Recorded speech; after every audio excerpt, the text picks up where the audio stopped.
Buenas tardes. Buenas tardes. ¿Podemos empezar, por favor? Vale, tal. Bueno, pues junto con mi compañera Natalie Quijano, Naomi Revelo y pues mi persona Diana Roales, les vamos a hablar sobre los imidazoles. Bueno, este pues es un grupo importante de fármacos antifúngicos, los cuales pues pertenecen al grupo de los azoles. Estos azoles pues tienen una clasificación en general, los cuales van a ser imidazoles y diazoles. En este caso pues nos vamos a enfocar en los imidazoles. Bueno, como podemos evidenciar en la diapositiva, pues se encuentran los fármacos pertenecientes a los imidazoles, como lo son el clotrimazol, miconazol, el ketoconazol, econazol, butoconazol, oxiconazol, sertaconazol y sulconazol. Estos van a tener distintas vías de administración, puede ser tópica, oral, vaginal, y bueno, pues más adelante vamos a ir hablando sobre cada uno de ellos de manera más específica y también pues cuál es el uso principal de estos. Sigue, por favor. Bueno, respecto a su mecanismo de acción, pues el efecto principal de los imidazoles se basa en interferir en la síntesis del ergosterol, que este pues es un componente esencial para la membrana citoplasmática de los hongos. Sin embargo, el blanco de acción de estos fármacos va a ser una enzima muy importante, que es la enzima 14-alfa-esterol desmetilasa, o también se la suele llamar CYP51. Este pues es un citocromo del P450 microsómico y es codificado por el gen ERG11 del hongo. Bueno, pues esta enzima participa en una etapa clave de la biosíntesis del ergosterol, que pues es el principal esterol de la estructura de la membrana fúngica, que este pues también puede ser equivalente al colesterol de las células humanas. Cuando los imidazoles inhiben a esta enzima, se produce pues como tal una interrupción de la conversión del anasterol en ergosterol, lo cual pues va a generar dos consecuencias principales. Primero, pues va a haber una disminución del ergosterol en la membrana citoplasmática del hongo, y dos, pues puede generarse una acumulación de los metabolitos tóxicos. Bueno, pues estos metabolitos anómalos y la falta de ergosterol es lo que va a generar como tal una desorganización de las cadenas de los fosfolípidos, y por ende se va a ver afectada su estructura y la fluidez de la membrana del hongo. También pues van a contribuir a la alteración de los sistemas enzimáticos asociados a la membrana, que pues estos son esenciales para el transporte de los nutrientes y para la síntesis de macromoléculas. Pero pues su acción principal va a estar en inhibir como tal el crecimiento fúngico e incluso pues causar la muerte celular, porque pues esto lo que genera es una pérdida de la integridad de la membrana. Además, pues este bloqueo enzimático, pues como lo mencioné anteriormente, pues aumenta la permeabilidad de la membrana citoplasmática fúngica, y en conjunto todo esto pues puede denominarse como fungiestático o fungicida. En el caso de fungiestático, porque pues va a detener, como el nombre lo indica, pues el crecimiento del hongo, y fungicida pues en algunas especies debido a que puede causar la muerte del hongo. Sigue, por favor. Bueno, respecto al espectro de la actividad de los azoles, tenemos pues unos hongos que son sensibles a los azoles, otros que presentan una sensibilidad intermedia, otros que presentan una sensibilidad baja, e incluso pues algunos que son resistentes a estos imidazoles. Entonces, dentro de los hongos sensibles, estaría la Candida albicans, tropicalis, parapsolis, también estarían lo que son los Blastomycetes dermatidis, los cosidioides, dermatofitos, el Histoplasma capsulatum. También están otros hongos que pueden ocasionar una sensibilidad intermedia, que son los Aspergillus, el Pseudosporium, Fusarium, Sporotrix, otros de sensibilidad baja, que son la Candida glabrata, y algunos que presentan resistencia, como la Candida krusei o los agentes de la mucormicosis.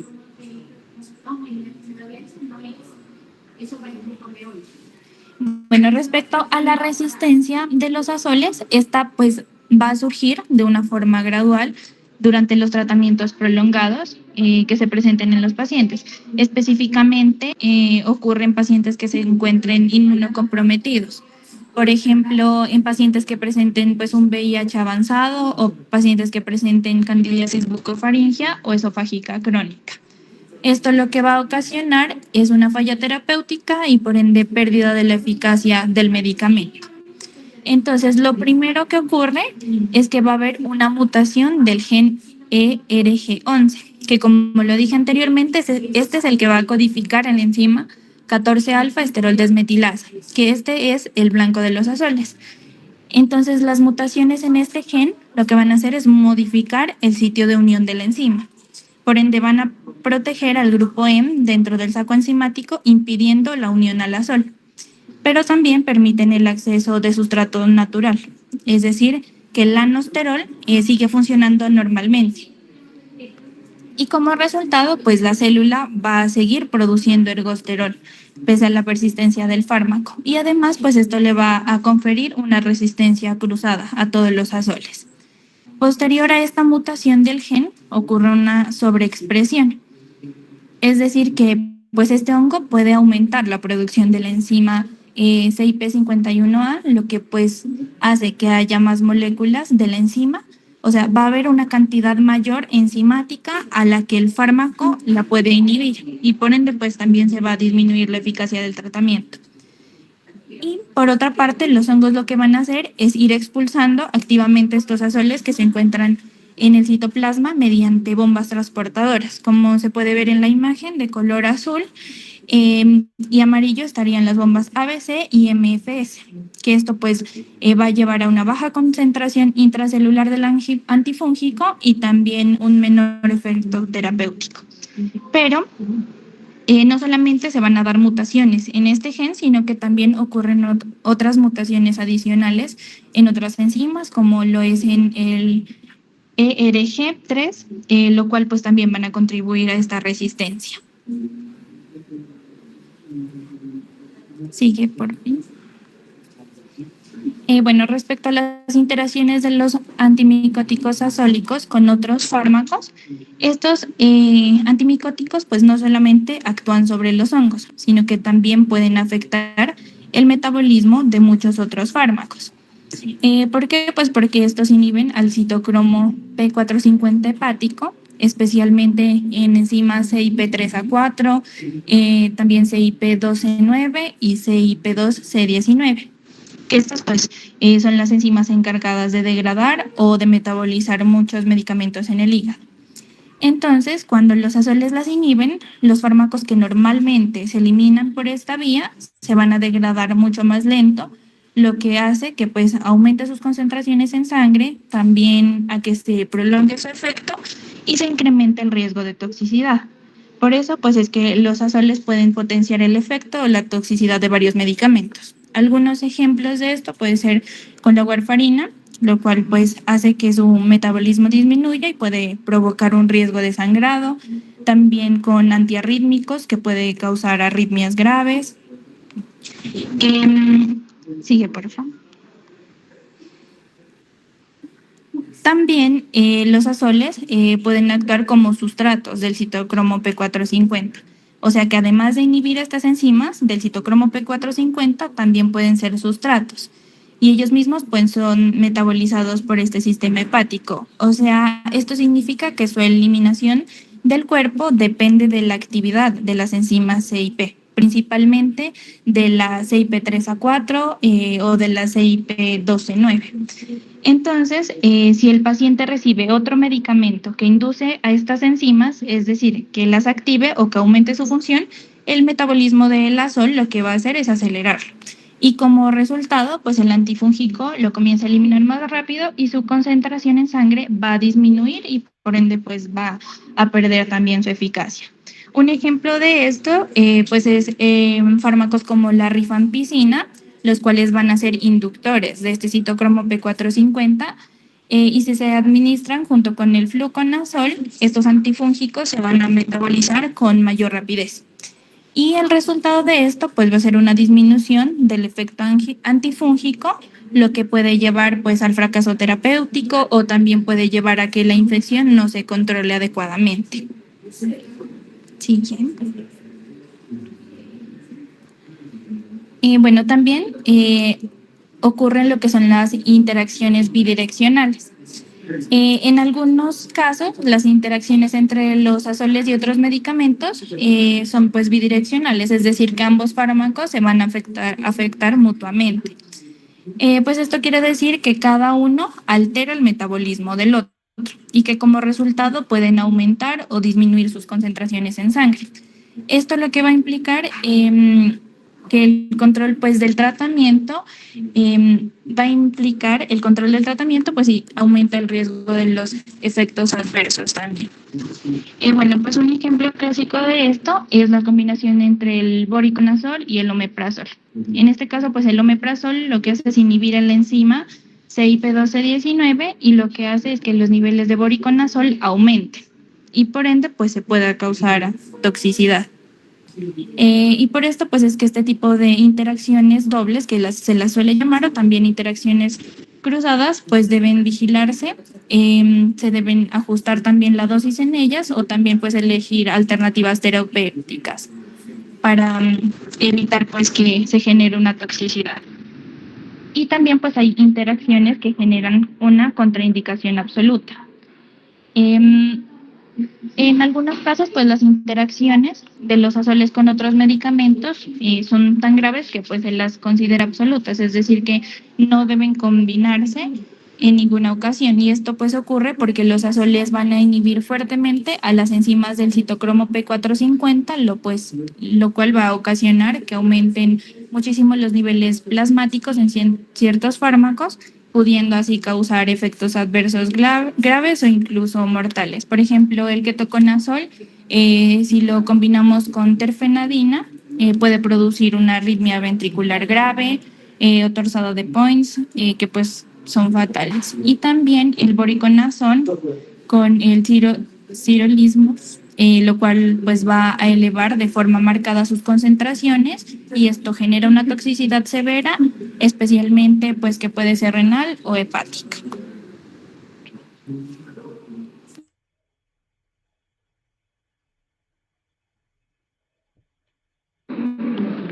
Bueno, continuando con los imidazoles para la aplicación tópica, entonces se tiene en cuenta, como se mencionó al principio, que estos fármacos van a ser antimicóticos sistémicos que se van a utilizar de forma ya sea tópica o sistémica, pero entre la más común o la más usada es la forma tópica. Entonces, para las indicaciones principales, estas se administran en pacientes con tiña a causa de Microsporium canis, tiña versicolor por malacesia o candidiasis mucocutánea.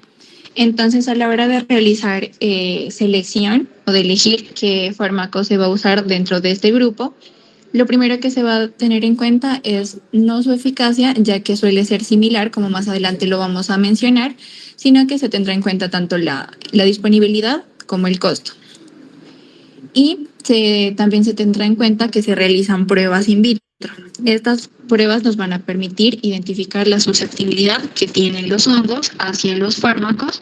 Sin embargo, no siempre estas pruebas nos van a permitir identificar una respuesta clínica real. Por ende, no se va a conocer a ciencia cierta cómo el organismo está reaccionando al 100% ante la aplicación del medicamento. Entonces, entre las aplicaciones tenemos lo que es la aplicación cutánea, en donde los preparados de uso cutáneo van a ser eficaces principalmente para micosis superficiales, como lo son la tiña del pie, la tiña crural, la tiña corporal, la tiña versicolor y también lo que es la candidosis cutánea. Entonces, hablando en términos generales, sin especificar algún fármaco aún, estos van a ser aplicados 2 veces al día durante 3 a 6 semanas. Esto depende de lo que necesite el paciente y cómo se administre por parte del médico tratante.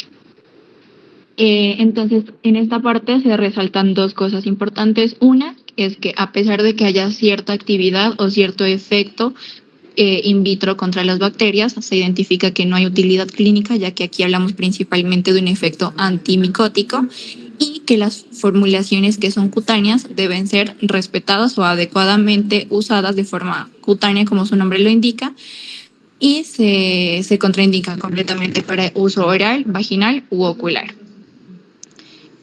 Para la aplicación vaginal, entonces aquí hablamos de diferentes presentaciones,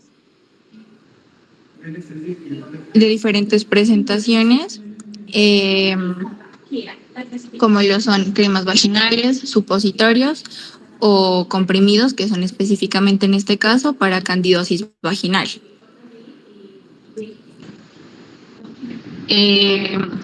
Entonces estos a nivel general también se verán usados una vez al día durante 1 a 7 días, específicamente en la noche antes de dormirse para facilitar su retención.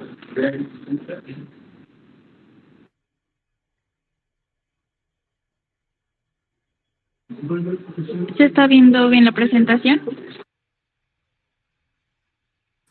Sí, claro.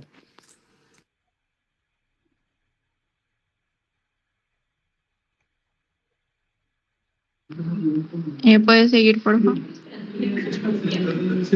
Entonces, bueno, como les mencionaba, entonces la anterior, la aplicación vaginal, por favor.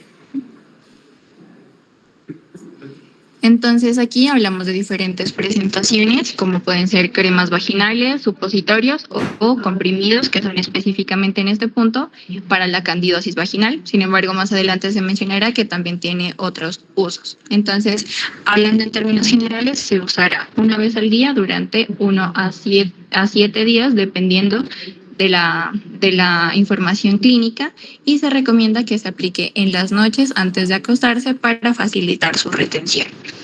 Dentro de los fármacos que existen para este tipo de aplicación, algunos ejemplos son los comprimidos de clotrimazol, los supositorios de miconazol o la crema de terconazol.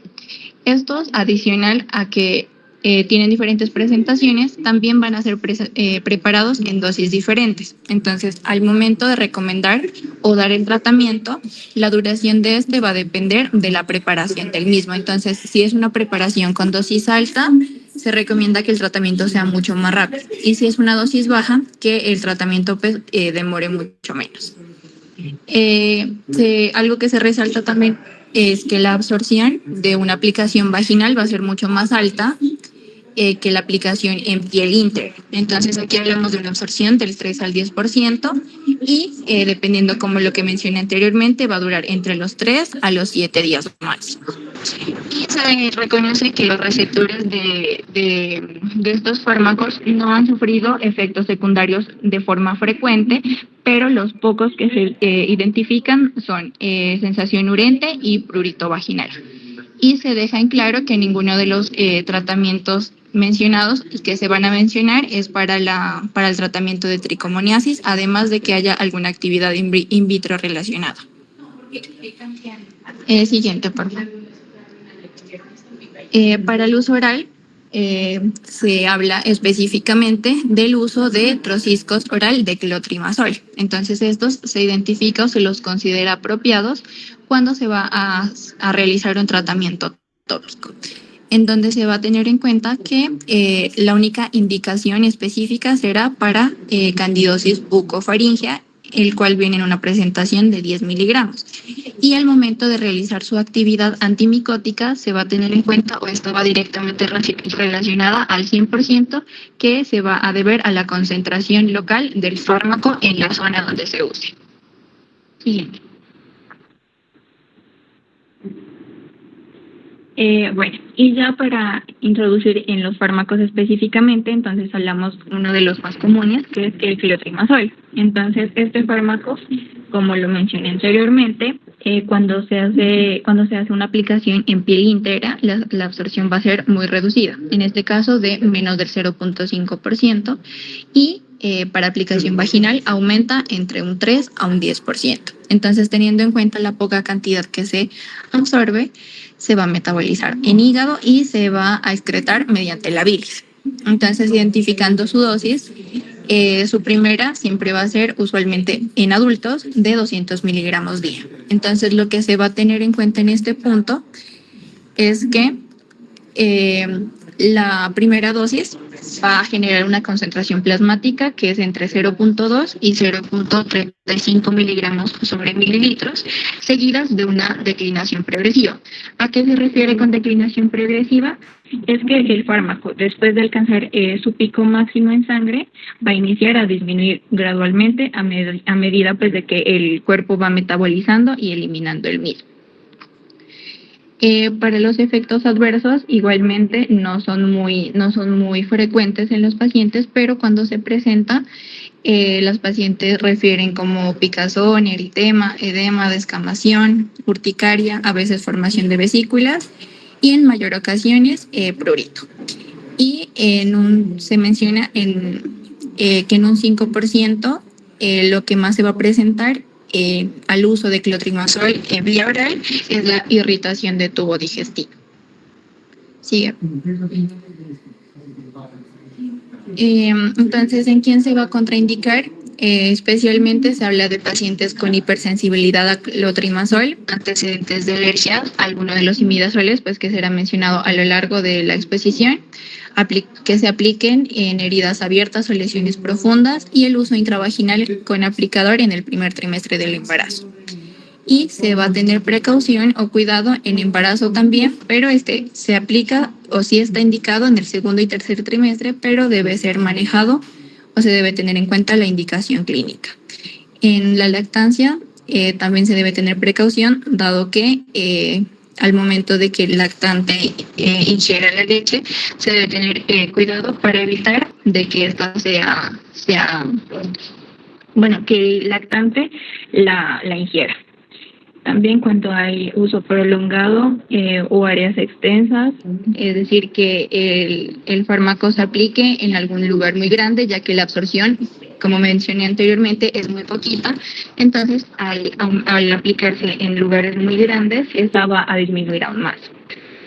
También en pacientes con piel irritada o dermatitis persistente, cuando hay productos irritantes locales ya aplicados anteriormente, como alcohol, colonias o algún otro químico, y que hayan infecciones fúngicas recurrentes o resistentes anteriormente. Sigue. Y como les mencionaba, son diferentes presentaciones, entonces hablando específicamente de cada una de ellas, cuando hablamos de comprimidos vaginales, estos pueden presentarse en 100, en 200 y en 500 miligramos, en donde el manejo de estos, dependiendo de cuál sea, va a ser diferente. Crema vaginal que viene 1 o 2% y los trociscos de 10 miligramos, que son el clotrimazol vía oral. Entonces, al momento de la aplicación, va a ser cuando sea en piel, 2 veces al día, y cuando sea aplicación vaginal, como mencioné, dependiendo de qué tipo de comprimido sea. Por ejemplo, si es un comprimido de 100 miligramos, va a ser 1 vez al día todos antes de dormir y va a durar aproximadamente 7 días. El comprimido de 200 miligramos se aplica también 1 vez al día antes de acostarse durante 3 días, y el comprimido de 500 miligramos va a ser una única aplicación 1 vez al día, igualmente antes de acostarse. Y para el uso terapéutico, lo más común es en infecciones dermofíticas, en donde se identificó que hace resolución o cura entre los 60 y 100% de los casos. La candidosis cutánea lo resuelve en más de hasta los 100 casos, es decir, que es la más efectiva y la más rápida. La candidosis vulvovaginal también entre un 60 y un 100% de los casos, y la candidosis bucofaringea, que es entre un 80 y 100% de resolución de los casos.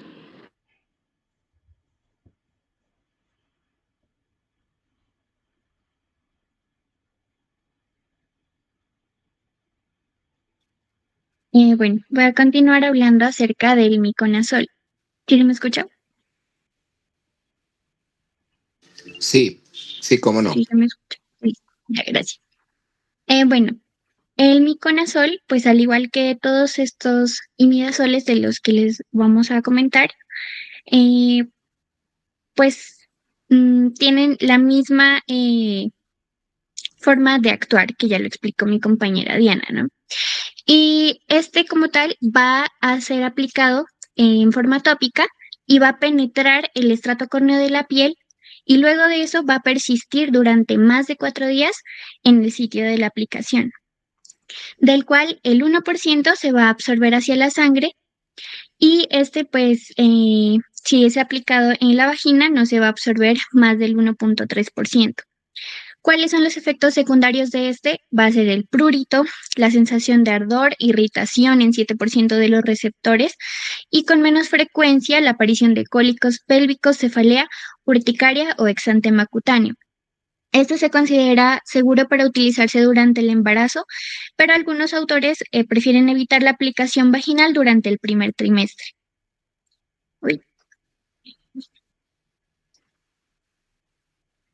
Entonces, ¿cómo la vamos a encontrar?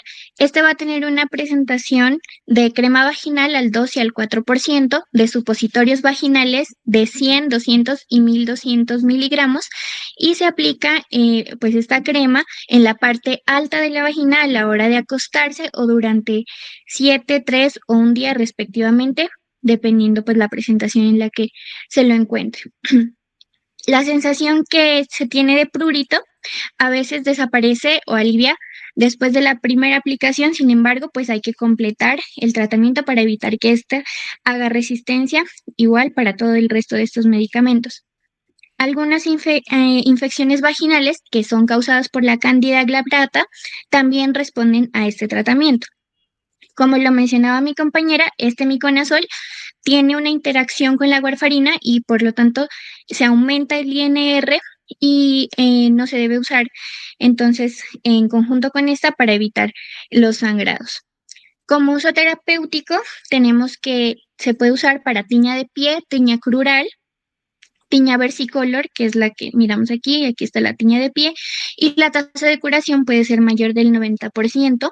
Y en el tratamiento de la candidiasis vulvovaginal, que es la que miramos en esta imagen, la tasa de curación micológica al final de un mes es del más o menos de 80 a 95%. Seguimos con el butoconazol, que como les mencioné, pues todos van a tener esta misma forma de actuar en los honguitos. Entonces, este va a tener una absorción en la mucosa vaginal y los vasos pélvicos muy bajita, menor al 5%. Cuando este se absorbe, si es que se llega a absorber, se llega a metabolizar en el hígado, pero esto, pues, casi en todos estos medicamentos no es muy frecuente que haya absorción y si eso es muy bajita. Y se excreta este butoconazol por los riñones y la bilis. Este se va a formular como una crema vaginal al 2% y es la dosis única y se usa a la hora de acostarse en mujeres no embarazadas. ¿Por qué en no embarazadas? Porque en el embarazo hay una indicación que dice que hay que hacer un esquema de 6 días a partir del segundo y el tercer trimestre donde es adecuado usarlo porque en ellos va a tener como un efecto más retardado. Se va a tardar más en curarles estos honguitos. Y también el tratamiento se usa para la candidiasis vulvovaginal, para especies como la Candida albicans u otras especies sensibles. Como precauciones, pues evitar el uso intravaginal en caso de que tenga hipersensibilidad, al igual que todos estos fármacos. Si hay hipersensibilidad, obviamente no lo vamos a usar. Evitar el uso durante la menstruación, no usar tampones ni duchas vaginales o espermicidas durante este tratamiento. Y como efectos adversos va a tener irritación local, quemazón, prurito vaginal, dolor pélvico y reacciones alérgicas locales. Como una nota farmacocinética, debemos administrar, la administración intravaginal va a producir una baja disponibilidad sistémica y por eso es que las interacciones sistémicas son muy inusuales. Ahora continuamos con el tioconazol. Este, aparte de aumentar pues esa permeabilidad de la membrana fúngica, también tiene algunos efectos antibacterianos sobre algunos cocos gram positivos. Al igual que el anterior, va a tener absorción a partir de la mucosa vaginal y con una mínima entrada al torrente sanguíneo menor al 1%. Igualmente, si se llega a absorber, entonces se metaboliza por el hígado Y la excreción va a ser renal y por el intestino, pues biliar. Este va a aparecer en presentación de óvulos o cremas vaginales al 6.5% y es para una aplicación única intravaginal o como crema tópica al 1%, la cual se debe aplicar 2 veces al día por 2 a 4 semanas. Indicado para la vulvovaginitis por cándida o infecciones cutáneas por hongos o bacterias. Recordemos lo que es porque tienen los efectos antibacterianos. Y para onicomicosis. Como contraindicaciones, pues se debe tener precaución en el primer trimestre del embarazo y no se debe usar con preservativos de látex durante el tratamiento, ya que este disminuye la eficacia de, de los preservativos, perdón. Y tampoco, obviamente, a pacientes hipersensibles. Como efectos adversos, tenemos los locales, pues el ardor, escozor, prurito, vaginal vulvar y exudado leve. Este puede llegar a causar efectos sistémicos muy poco frecuentes, como las náuseas y cefaleas ocasionales, y reacciones alérgicas como la dermatitis de contacto o urticaria local. Obviamente hay que evitar el contacto ocular y con mucosas no genitales. En el oxiconazol, este va a tener la absorción cutánea mínima sistémica al 1%. También el metabolismo sí se llega a realizar hepático y excreción urinaria y fecal.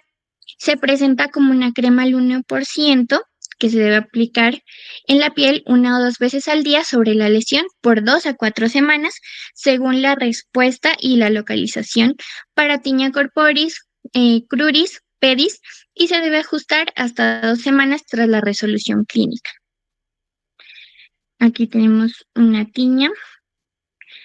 Y como contraindicaciones, hay que evitarla cuando hay hipersensibilidad al oxiconazol o a sus excipientes, evitar aplicarla sobre heridas abiertas, extensas o quemaduras profundas y suspender si aparece una dermatitis de contacto o Doctora, reacción alérgica. excúsame que te interrumpa. ¿Me excusas? ¿Me escuchas?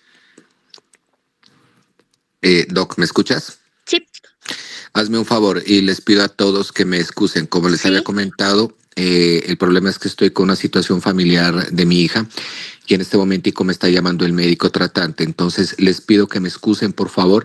Termina la charla con tus compañeros y por favor después me la envías al correo, ¿de acuerdo? Para la próxima clase que tendremos el día miércoles aclaramos las dudas o preguntas que haya con Inidasoles, ¿de acuerdo? Listo, profe. Les pido que me excusen, por favor, que me tenga que retirar. vale. Como les digo, estoy en una situación familiar un poquito delicada.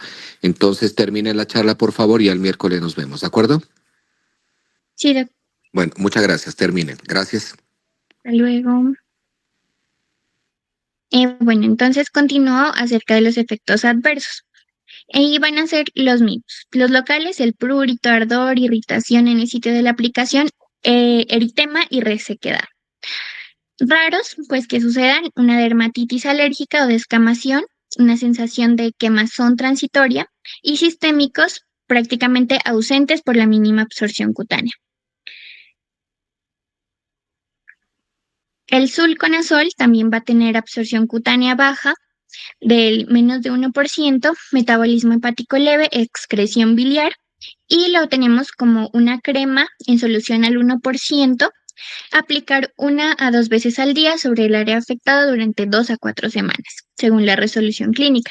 También para la tiña pedis, tiña cruris, tiña corporis, la candidiasis cutánea y pitriasis versicolor. Evitarlo cuando haya hipersensibilidad a este fármaco o sus excipientes y evitar usarlo en mucosas, heridas abiertas o áreas extensas. Los mismos efectos adversos y algunos menos frecuentes son las ampollas leves o la erupción por contacto. Y los sistémicos, pues que suele haber alergias muy raras como la urticaria. El sertoconazol también va a tener absorción cutánea mínima, un efecto local prolongado hasta 72 horas en el lugar de la aplicación. El metabolismo aquí pues no es significativo, casi que nada. Y la excreción va a ser por descamación cutánea del estrato córneo. Hay muy poca evidencia de esto, pero se cree que es por esta vía. También este va a presentar un leve efecto antiinflamatorio y antipruriginoso. Se presenta con una crema al 2%, 2 veces al día durante 2 a 4 semanas, al igual que los anteriores. Igualmente también para todas las tiñas, la pedis, cruris, corporis y para micosis cutáneas. Suspender cuando hay dermatitis de contacto o reacciones alérgicas, los mismos efectos adversos locales y raros, pues la dermatitis de contacto también pueden presentar dolor leve o irritación persistente y en casos aislados una hipersensibilidad cutánea generalizada. El ketoconazol, al igual que los otros, también bloquea la síntesis del ergosterol, pero también inhibe enzimas esteroidogénicas, es decir, que hace un efecto endocrino. Pues la absorción se tiene que tener en cuenta si se da ketoconazol oral o tópico. Cuando es oral, entonces la absorción va a ser en el intestino delgado y se favorece cuando hay un pH gástrico ácido. En cambio, cuando la aplicación es tópica, la absorción, como ya vimos en los anteriores, es mínima y limitada a la piel. El metabolismo, si se llega a dar en el hígado, se da mediante la enzima CYP3A4 y la excreción por medio de la bilis y también fecal en un 57% y renal en un 13%. Lo vamos a tener en diferentes presentaciones como son la crema, el shampoo y oral. En la crema la tenemos al 2% y se aplica una vez al día durante 2 a 4 semanas. En shampoo está al 2% y se debe usar 2 veces por semana para la dermatitis seborreica. La presentación oral se encuentra en 200 a 400 miligramos por día. Sin embargo, esta está con uso restringido debido a su hepatotoxicidad severa. Como indicaciones para la crema, la tópica, la tenemos para dermatitis seborreica, tiñas, candidiasis cutánea y pitriasis versicolor. El shampoo está indicado para dermatitis seborreica, caspa, foliculitis por malacesia. Y el oral, pues ya está restringido, sin embargo, es para infecciones micóticas sistémicas graves y,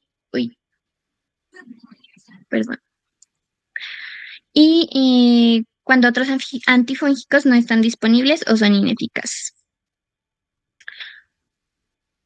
Está contraindicado cuando tiene una enfermedad hepática activa o hay elevación de transaminasas y en uso concomitante con fármacos que prolongan el QT o son metabolizados por la CYP3A4 y obviamente en hipersensibles al ketoconazol. Los efectos adversos que vamos a tener, pues en la piel va a ser irritación, ardor, prurito leve en el sitio de la aplicación. En el cabello, pues si se aplica el shampoo, va a tener sequedad, se descama y cambia la textura del cabello. Cuando es de uso oral, entonces va a producir la hepatotoxicidad grave, náuseas, vómito, ginecomastia, disminución de cortisol, prurito, exantema y en casos raros ocurren reacciones anafilácticas o arritmias por las interacciones como esta con los fármacos que prolongan el QT. Finalmente tenemos el luliconazol que inhibe la enzima del aldosterol, también pues hace lo mismo de todos. Y la absorción es a través de la piel, con una absorción sistémica menor al 1%, se excreta por riñones y bilis, tampoco tiene una absorción muy significativa. La crema la encontramos al 1%, se aplica una vez al día. En tiña pedis por 2 semanas y en tiña cruris y corporis por 1 semana. Se indica obviamente en tiña pedis y en cruris y el uso exclusivamente tópico y cutáneo. Contraindicado en hipersensibles a este fármaco, no se usa en ojos, boca u otras mucosas. Contraindicado para menores de 2 años. Y los efectos adversos frecuentes son el prurito, ardor, eritema, leve en el sitio de la aplicación, raros como la dermatitis de contacto o la celulitis localizada y sistémicos ausente por la absorción mínima. Gracias.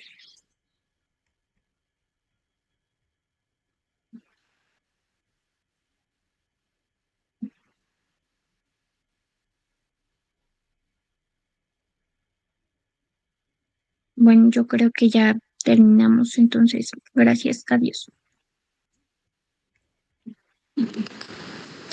Chao.